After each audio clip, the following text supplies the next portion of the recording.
I've decided that the most important metric is not cash on cash, is not cash flow, it's not return on equity. The most important metric is your return on hassle, return on your own time. It's the time that we're never going to get back. If you can get that money to work a little bit harder for you, rather than you having to work that same amount in your job or your business, that's one way to really buy back your time. A lot of times people think in order to grow, they need to acquire more or they need to make more money. A lot of times you need to slow down before you're able to speed up. That might include taking a look at your portfolio and doing an audit of your portfolio. Figure out what your highest ROI skill is and don't go after those low ROI tasks, which might be buying the next short-term rental. The problem is a lot of influencer, guru type short-term rental real estate people, they don't even know what they're talking about.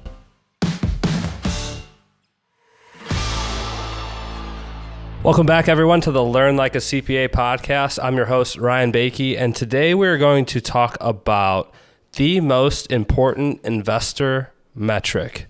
Metric, just a fancy word for calculation. How do you qualify? How do you quantify things?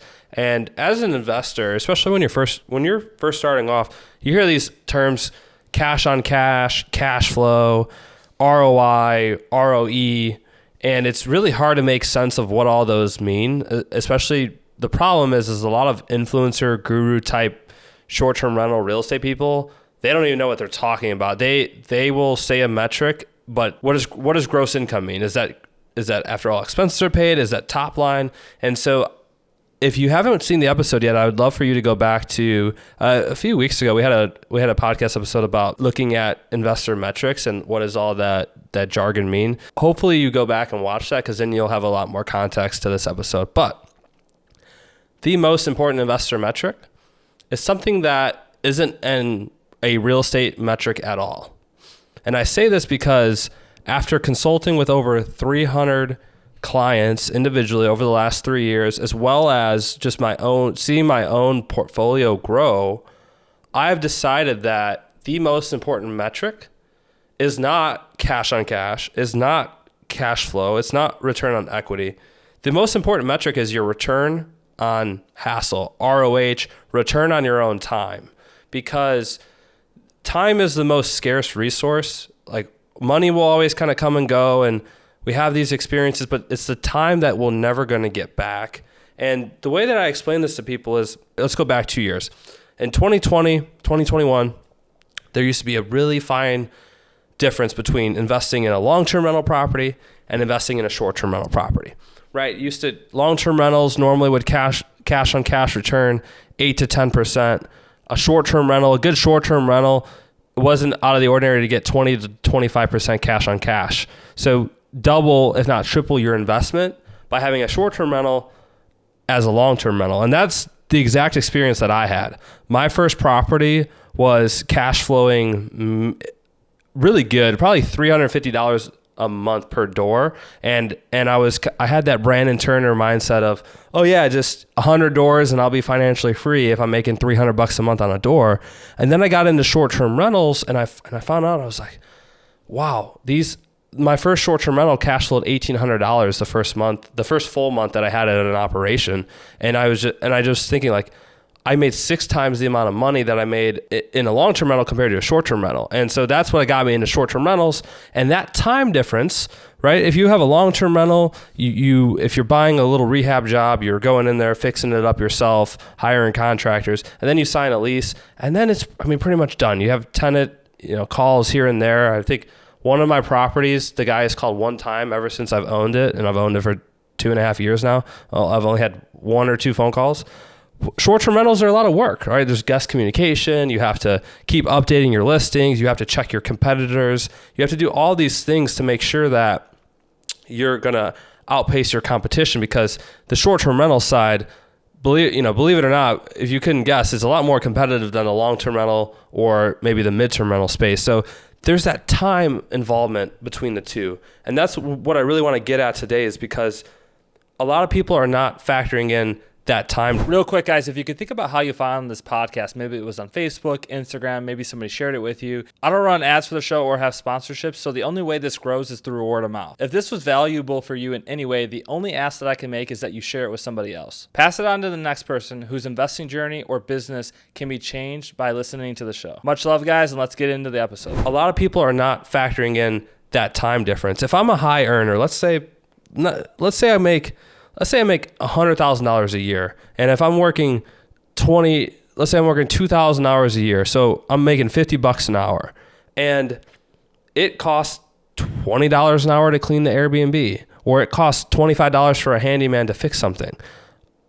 A reasonable person would say, well, if I spent an hour fixing it, I would lose out on $50 that I could be making at my job, or spending time with my family, or doing et cetera, et cetera. So there used to be a time where it would be worth it to manage a short-term rental, get it set up, get the listing, communicate with the guest, because that spread was at least 10%, 15%. And if you've followed and watched all my podcasts, you also know about the tax benefits of short-term rentals compared to long-term rentals. And we'll dive into that a little bit. Is the cash flow and the tax benefits of that short-term rental worth it when you quantify how much an hour of your time is worth? Okay. A lot of people, I see this all the time with people who work in tech, sales, maybe doctors, dentists, all kinds of people, even myself. A lot of people, their highest ROI skill is not aligned with what they're most passionate about. Their highest ROI skill, what they can earn the most amount of money. And when I say highest ROI skill, I don't always mean what can you make the most money doing, but it's like, what do you get out of your time? Your highest ROI skill can be making money at work or a job. It can be spending time with your family.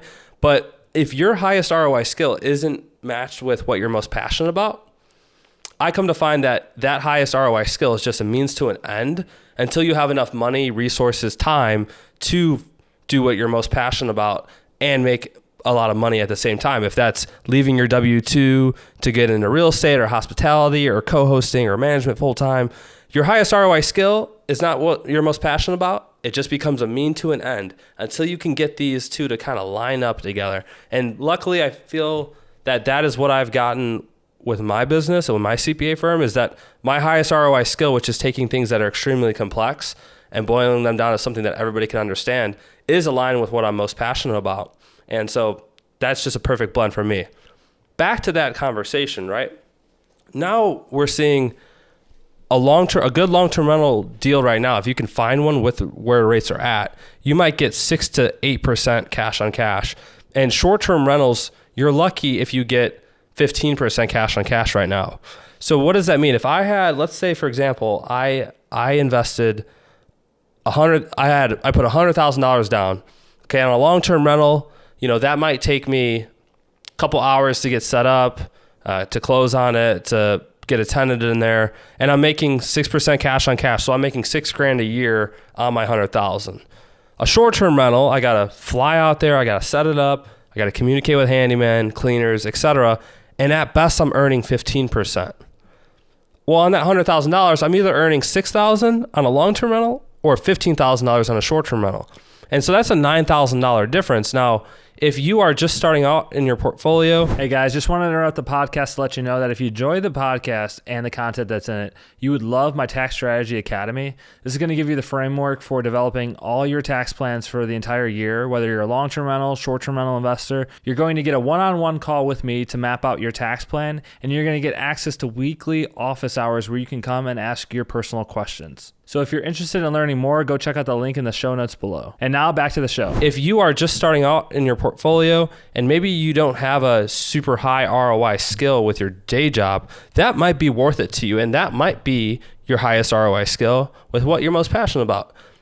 But for some people, they would be better off not buying that short-term rental, maybe even just buying that long-term rental, still making money, but taking all that the extra 100, 200 hours a year that it takes to manage a short-term rental and investing that time back into their job, their business, their family, and not doing a short-term rental. A lot of times people think in order to grow, they need to acquire more or they need to make more money. A lot of times you need to slow down before you're able to speed up. And that might include taking a look at your portfolio and doing an audit of your portfolio. So we talked about this last year on one of the episodes called the Audit Your Return on Equity. And it's very similar with your time. If you're not auditing your time and making sure that you're getting the best use out of your time and it's most productive, you also need to make sure that your assets are doing the same thing for you. And we see this a lot this year where you might have a property that's got $300,000 of equity in it, but it's only making you $10,000 a year in cash flow. You would have to rent the property out for 30 years just to break even on what you could sell the property for and walk away with today. Now, of course, there's taxes, there's closing costs, etc. And then if you listen to some of the previous episodes, taxes and inflation. But if you can get that money to work a little bit harder for you, rather than you having to work that same amount in your job or your business, that's one way to really buy back your time. And so doing an audit, I would say figure out what your highest ROI skill is and don't go after those low ROI tasks, which might be buying the next short-term rental if you look at how many hours you're spending. So do an audit of your time and do an audit of your portfolio. And the easiest way to do this, what I would do is you're really going to have about 4 columns. It's just a simple Excel spreadsheet. You take all your properties, addresses, list them out. Okay, what did I pay for it originally? What's the outstanding loan on the property? So what did I buy it for? What's the loan now? What can I sell it for? The difference between what you bought it for and what you can sell it for is the capital gain you're going to pay. And then the last column is going to be how much money is it making me per year? And if what it's worth today minus the outstanding loan amount, that represents your equity in the property. And then you take that equity and you compare that to how much you're making on the property, and that's your return on equity. And for long-term rentals, if that number is above 17, 18, you should highly consider getting out of that property and moving it into something that will return your equity quicker. For short-term rentals, if that number is anything over 8, 9, you should consider getting out of that short-term rental and putting it into an asset that either is not going to require as much time out of you or it's just going to overall make more money, right? So, because to me, there's 2 levers you can pull. You could either make more money for what you got, or you could spend less time making that same money. Either way, you're still coming out ahead. Well, that's going to wrap up the show. We talked about return on equity. We talked about return on time, the number one most important investor metric, return on time.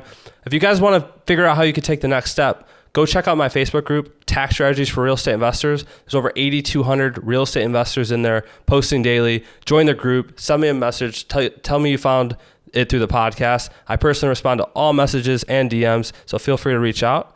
And thanks again, guys. We'll see you in the next episode.